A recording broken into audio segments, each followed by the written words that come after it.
You were against same-sex marriage. Now you're for it. You defended President Obama's immigration policies. Now you say they're too harsh. You supported his trade deal dozens of times. You even called it the gold standard. Now, suddenly last week, you're against it. Will you say anything to get elected? Well, actually, I have been very consistent over the course of my entire life. I have always fought for the same values and principles. Do you think New York State should recognize gay marriage? No. No. Okay. I believe that marriage is not just a bond, but a sacred bond between a man and a woman. I support marriage for lesbian and gay couples. I support it personally and as a matter of policy and law. So you're saying your opinion on gay marriage changed, or you changed your mind? I have to say, I think you are being very persistent, but you are playing with my words and playing with what is such an I'm just trying to clarify issue. So I can understand. No, I don't think you are trying to clarify. I think you're trying to say that, I used to be opposed and now I'm in favor and I did it for political reasons, and that's just flat wrong. So let me just state what I feel like you are implying and repudiate it. I have a strong record. I have a great commitment to this issue, and I am proud of what I've done and the progress we're making. Yeah, I'm sorry, I just want to clarify what I was saying. No, I was saying that you maybe really believed this all along, but, believed in gay marriage all along, but felt for political reasons America wasn't ready yet and you couldn't say it. That's what I was thinking. No. Just in July, New Hampshire, you told the crowd you, quote, take a backseat to no one when it comes to progressive values. I take a backseat to no one when you look at my record and standing up and fighting for progressive values. Last month in Ohio, you said you plead guilty to, quote, being kind of moderate and center. Do you change your political identity based on who you're talking to? No, I think that, like most people that I know, I have a range of views, but they are rooted in my values and my experience. I get accused of being kind of moderate and center. I plead guilty. Just for the record, are you a progressive or are you a moderate? I'm a progressive. I represented Wall Street as a senator from New York, and I went to Wall Street in December of 2007, before the big crash that we had, and I basically said, cut it out. Quit foreclosing on homes. Quit engaging in these kinds of speculative behaviors. Now, who's exactly to blame for the housing crisis? I think there's plenty of blame to go around. Home buyers who paid extra fees to avoid documenting their income should have known they were getting in over their heads. Of course we have to deal with the problem that the banks are still too big to fail. We can never let the American taxpayer and middle-class families ever have to bail out the kind of speculative behavior that we saw. But we also have to worry about some of the other players. AIG, a big insurance company, Lehman Brothers, an investment bank. There's this whole area called shadow banking. That's where the experts tell me the next potential problem could come from. So I'm with both Senator Sanders and Governor O'Malley in putting a lot of attention onto the banks. And the plan that I have put forward would actually empower regulators to break up big banks.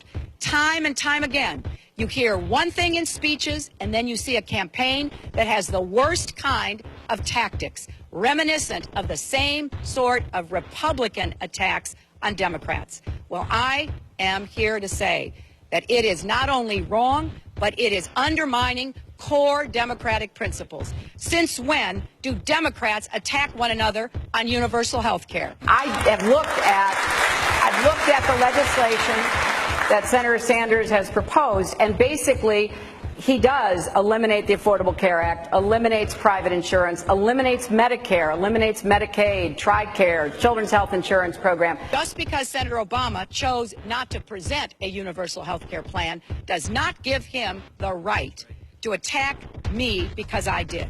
So let's have a real campaign. Enough with the speeches and the big rallies and then using tactics that are right out of Karl Rove's playbook. This is wrong, and every Democrat should be outraged. The Democratic Party in the United States worked since Harry Truman to get the Affordable Care Act passed. So shame on you, Barack Obama. It is time you ran a campaign consistent with your messages in public. Hillary Clinton's attempt to tout her foreign policy experience hounded her again on the campaign trail today. I made a mistake in describing it.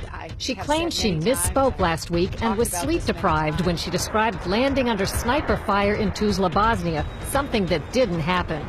But CBS News has found several times in the past few months when Senator Clinton used the Bosnia trip to try to show her international experience. December in Iowa. We landed in one of those corkscrew landings and ran out because they said there might be sniper fire. I don't remember anybody offering me tea on the tarmac when that was happening. Then in February. The welcoming ceremony had to be moved inside because of sniper fire. And last week. I remember landing under sniper fire. We basically were told to run to our cars. Now that is what happened. Differing accounts of your trip to Bosnia, and I'm wondering if you can clarify.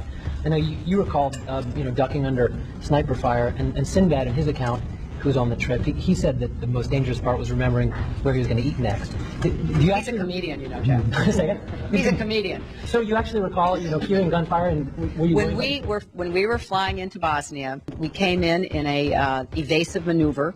There was no greeting ceremony, and we basically were told to run to our cars. Now that is what happened. After CBS News video showed what really happened when she landed and greeted officials, Senator Clinton maintained there were risks, but explained to the Philadelphia Daily News why she was seen on the Bosnian tarmac greeting a young child if it was really so dangerous. I was also told that the greeting ceremony had been moved away from the tarmac, but that there was this 8-year-old girl, and I said, well, I can't rush by her. I've got to at least greet her. So I greeted her, I took her stuff, and I left. Now that's my memory of it. Good to see you. Once again, her memory doesn't match our videotape. She and her daughter Chelsea lingered on the tarmac to greet U.S. military officials.